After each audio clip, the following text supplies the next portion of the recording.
सुष्मिता सेन शादी कर रही हैं। उस दिन मुझे एहसास हुआ कि महाभारत क्यों हुई। आज आप गेरुआ पहन लो, आज आपके जीवन की सारी चुनौती खत्म। मुझसे लोग पूछते हैं उत्साह कहां से आता है? शक्ति से। इसीलिए तो बुजुर्ग लोग शादी कर रहे हैं। जीवन मतलब युद्ध। उन्होंने मुझे कभी निराश नहीं किया। और दुनिया में लेकर खड़े होने से बहुत बड़ी बात नहीं होती, सिर्फ वेपन लेकर खड़े। महाभारत के युद्ध में अर्जुन के रथ पे शिखंडी खड़ा हो जाता है। भीष्म पितामह का इससे क्या लड़े? हथियार उसके भी हाथ में है, लेकिन वो मानते नहीं उसको। जीवन में एक और अहम बात है, वो है व्यक्तित्व। व्यक्तित्व का मतलब बदमाशी नहीं होता। कॉलर खड़ा कर लिया, 3 बटन खोल ली, चाबी नचाते हुए जा रहे, ये सब नहीं होता। हमारे देश की एजुकेशन सिस्टम ने जिसको सबसे ज्यादा निगलेक्ट, मतलब मैं देखता हूं लोग 4 आदमी के सामने बोल नहीं पाते। कई चीजें हैं जो मैं हर सेमिनार में रिपीट करता हूं, उसमें से एक ये है कि स्टूडेंट, भिखारी और सन्यासी की कोई इज्जत होती नहीं। कि तुम लोग जो अपनी इज्जत बचाने की कोशिश करते हो, अपने स्कूल में किसी कारणवश पकड़े गए, कार्रवाई हुई हमारे ऊपर, तो मेरी माताजी ने कहा घर में कि कुल का नाम खराब कर रहा। तो मेरे पिताजी ने बड़ा अच्छा जवाब दिया, बोले कौन सा मुगल कुल है कि हमारे कुल का भारत में बड़ा नाम? बोले कोई बात नहीं बेटा, जाओ, तुम हो गई गलती तो कोई बात नहीं। स्टूडेंट, तुम जहां भी सीखने जाओगे ये सब कॉन्सेप्ट लेकर, मैं तो क्लास में देखता हूं 500 लड़के 600 लड़के बैठे होते हैं, सवाल ही नहीं करते, एक दूसरे का चेहरा देखते हैं। जब तुमको तुम्हारी एजुकेशन इतनी हिम्मत नहीं दे पाई कि तुम भीड़ में खड़े होकर प्रश्न कर सको, तो वो एजुकेशन तुम्हारी जिंदगी को कैसे बदल सकती है? अगर तुम पढ़े लिखे हो, शिक्षित हो, और तुम सवाल नहीं कर सकते, भाई तुम सवाल, यहां इतने सारे लोग बैठे, अगर तुम कोई क्वेश्चन पूछते हो और लोग हंसते हैं, क्या फर्क पड़ता है? लोग सिर्फ मुर्दों पे नहीं हंसते। तुम अगर जिंदा हो, तुम जिंदा हो तो लोग तुम पर हंसेंगे। तो एजुकेशन कम से कम इतनी तो क्षमता दे कि मैं पूछूंगा हाथ उठा के। कितने लोग आते हैं कोचिंग करने, वो कोचिंग से वापस चले आते हैं, वो अपने डाउट्स पूछते ही नहीं क्लास में, टीचर से मिलने ही नहीं जाते। और दुनिया में राइज करने का सबसे अच्छा साधन है बेइज्जती। जो तुम मोटिवेशन ढूंढते हो ना, वो इसीलिए ढूंढते हो क्योंकि तुम्हारी बेइज्जती नहीं होती। जिसकी बेइज्जती होने लगेगी ना, उसके अंदर आग लग जाएगी कि तुमको दिखाएंगे अब। और तुम उसी चीज से डरते हो। भाई तुम क्लास में टीचर पढ़ा रहा है, तुमने कोई सवाल किया, टीचर ने डांट के बैठा दिया, बदतमीज कहेंगे, बच्चों जैसे सवाल करो, भगा देंगे क्लास। पूरी क्लास हंसने लगी। कितनी आग लगी अंदर कि मास्टर आईएएस बनेंगे, बंद कराएंगे तुमको, कुछ भी हो जाए। तभी तो पढ़ोगे।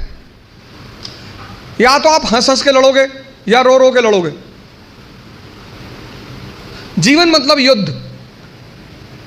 2 लोगों के जीवन में कोई लड़ाई नहीं है। एक चपरासी के जीवन में, चपरासी, कुछ लोग मुझसे कहते हैं मुझे चैलेंजेस नहीं चाहिए लाइफ में। बहुत अच्छा, चपरासी बन जाओ। चपरासी का काम क्या है? साहब के ऑफिस के बाहर बैठा हुआ है, जो भी मिलने आया मीटिंग करा दी, वरना बैठे हुए, क्या फर्क पड़ता है? और वो भी चपरासी अगर ब्यूरोक्रेसी का है, जुडिशरी का है। भाई राजा से मिलने के लिए जो सबसे अहम आदमी होता है वो यही लोग होते हैं। यही इंफॉर्मेशन देते हैं, साहब कितने बजे आते हैं, साहब कितने बजे आते हैं, कहां जाते हैं, गोल्फ खेलने कहां जाते हैं। और या फिर जो लोग हरिद्वार चले गए, जिन्होंने कहा भैया हमें नहीं बनना आईएएस, हमें प्रधानमंत्री नहीं बनना, हमें कुछ बनना ही नहीं। आज आप गेरुआ पहन लो, आज आपके जीवन की सारी चुनौती खत्म, क्योंकि आपने मान लिया कि आप इस जीवन की लड़ाई में शामिल नहीं हो। लेकिन जीवन का मजा भी तो यही है। और करना क्या है? भारत आज एक दुनिया का ऐसा देश है जिसके पास सबसे ज्यादा युवा हैं। और भारत आज दुनिया का एक ऐसा देश है जिसके युवा सबसे ज्यादा डिप्रेशन में है। इसीलिए तो बुजुर्ग लोग शादी कर रहे हैं।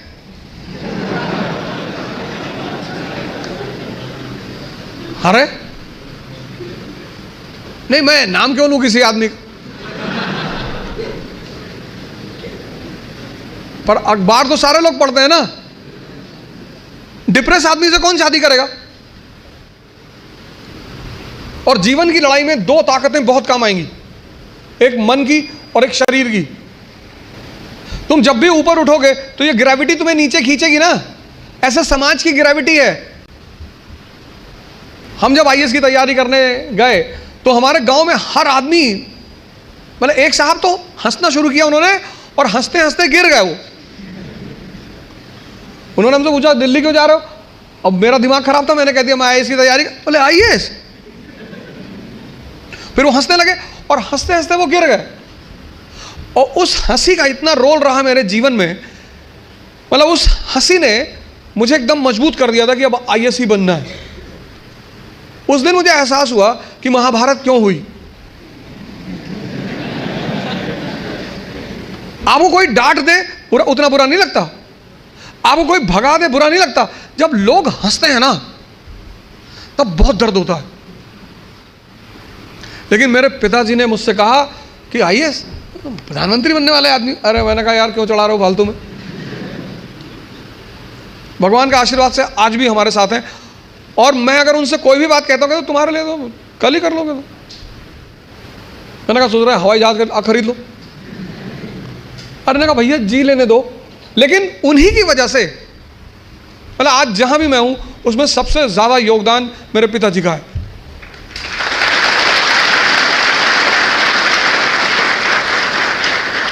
और वो योगदान क्या है सबसे बड़ा? उन्होंने मुझे कभी निराश नहीं किया। हमेशा हर चीज में, अरे तुमसे क्यों नहीं होगा, तुम ही करोगे। मैं जब सेमिनार लेने निकलता हूं तो आमतौर पर उनसे बात कर लेता हूं। कोई भी मैच हो तो जब मैच खेलने आप उतरते हो ग्राउंड पे तो हर मैच में एक फीलिंग तो रहती ही है। मैं उनसे बोलता हूं कि यार सेमिनार है, हाँ ठीक है तुम जाओ, तुम एक दिन यूएन में भी बोलोगे। और वो चीज इतनी उत्साहित कर देती है। तो मैं सब लोगों से यहां रिक्वेस्ट करूंगा कि आप योग और ध्यान से जरूर जुड़ें। ध्यान किसी धर्म का नहीं है, उस ध्यान पर किसी धर्म विशेष की मोनोपोली नहीं है। ध्यान का सीधा सा मतलब है अपने मन को समझना। आप में से बहुत सारे लोग हैं जो 10 घंटा पढ़ना चाहते हैं लेकिन ये पढ़ने ही नहीं देता होगा। तुम्हारी जीत किस पर निर्भर करती है?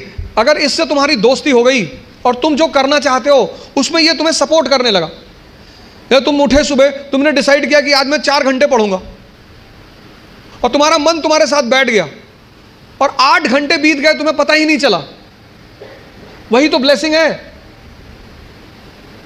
और तुमने टारगेट बनाया कि 6 घंटे पढ़ूंगा और 60 मिनट बाद तुम चाय पी रहे हो, बाहर खड़े हो गए, और चाय पी रहे हो तो बुरा नहीं कर रहे हो, चलो अच्छा कर रहे हो। तुम्हारा जो डिस्कशन है, तुम जब भी लोगों से बात करो तुम ये गौर करो कि किस मुद्दे पे कर रहे हो। सुष्मिता सेन शादी कर रही है,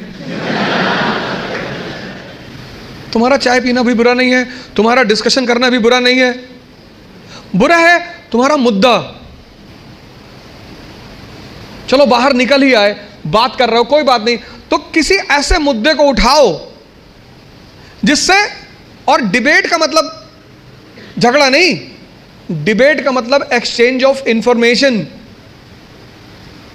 पूरी जिंदगी तुम ये कभी नहीं कह पाओगे कि अब मुझे सब कुछ आता है, और जिस दिन तुमने ये कह दिया किसी मेंटल हॉस्पिटल जरूर चले जाना।